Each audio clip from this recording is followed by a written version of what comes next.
What's up, Ragin Nation? How's it going? This is Alex here, and you're watching a Ragin Ronin review. Got a review for you. I checked out Fast and Furious Presents Hobbs Shaw. This is the first spin-off film from the Fast and Furious franchise. This franchise has been going on for 20 years.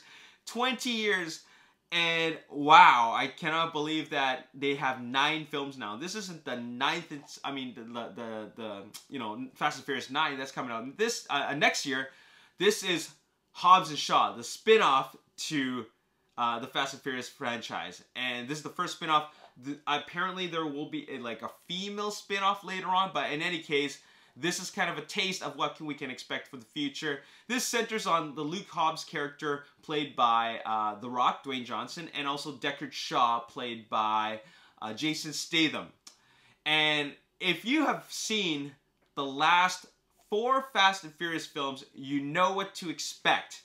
Now, this film is directed by David Leitch, who directed John Wick. He was a co-director with Chad Stahelski, and then he went on to directing Atomic Blonde, starring Charlize Theron, and then there was Deadpool 2, and now Hobbs and Shaw. Now, I was really looking forward to this, especially since I really love the work of David Leitch, especially his action direction, the choreography. I love all that stuff because he does such a great job in crafting amazing and really, really well arranged action sequences. So totally looking forward to that.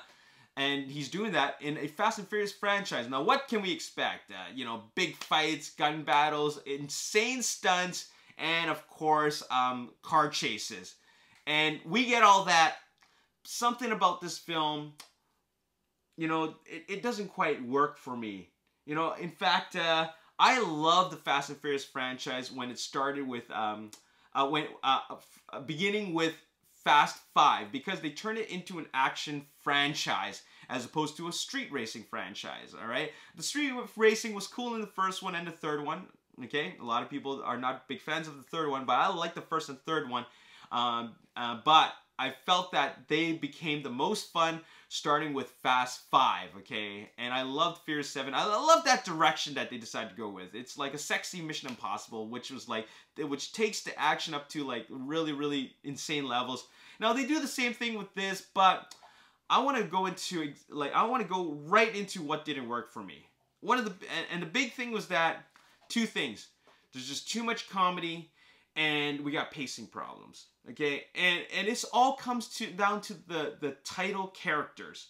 So David Leitch's direction, he wanted to focus on a lot of action, but he wanted to focus more on these 2 characters, particularly the banter, the chemistry between these 2 characters, the physical comedy, and also, of course, the comedy in the dialogue.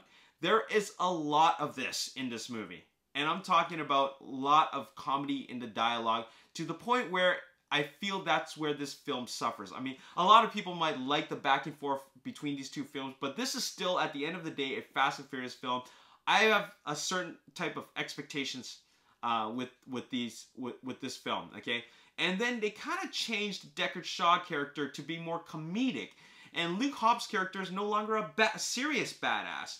Right? I mean, Deckard Shaw is an evil, evil character. He killed Han, one of the favorite characters in this franchise, and now he's working together with Luke Hobbs, who is kind of like a good guy enforcer, and they're working together as buddy-buddy, and, first of all, that doesn't really work for the franchise, but they decide to pull that off, okay? And then on top of that, they go into sci-fi territory. I know that these films aren't really grounded completely in reality, but it's still a level of groundedness in it. But they really venture into sci-fi territory by making Idris Elba's character Brixton a superhuman. Okay, so if they decide to do that, there's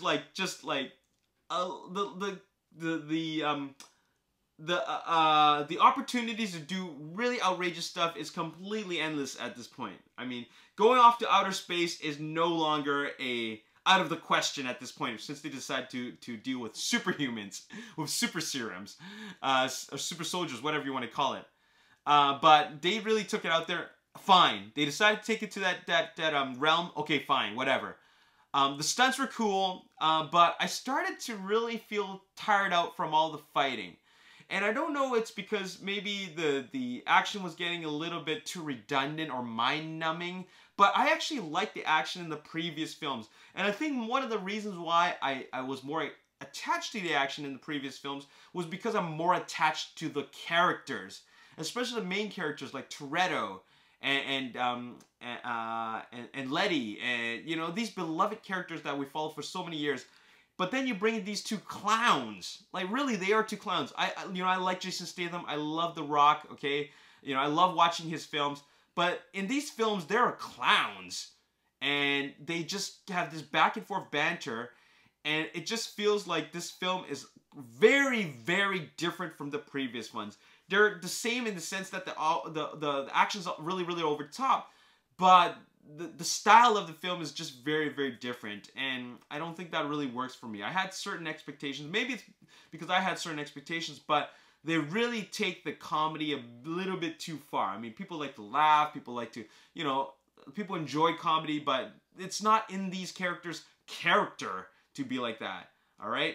So, yeah, that doesn't quite work for me, and it affects the pacing of the movie because they kind of just stop the film in these odd places so that they can focus on these two just going off on comedic banter, and it just really, really affects the pacing. Like, okay, they're fighting, then suddenly they decide to stop, and let's just have a dialogue, which really leads to nothing but just give the audience some humor. And they do it again and again and again repetitively, and you know, it's just it really throws off the film. It's not a fast-paced film. Sure, there's big action, but it's big action in a film that should be a little bit more fast-paced, like those previous Fast and Furious sequels, which are really, really, they flow really, really well. There's some great direction from Justin Lin and James Wan.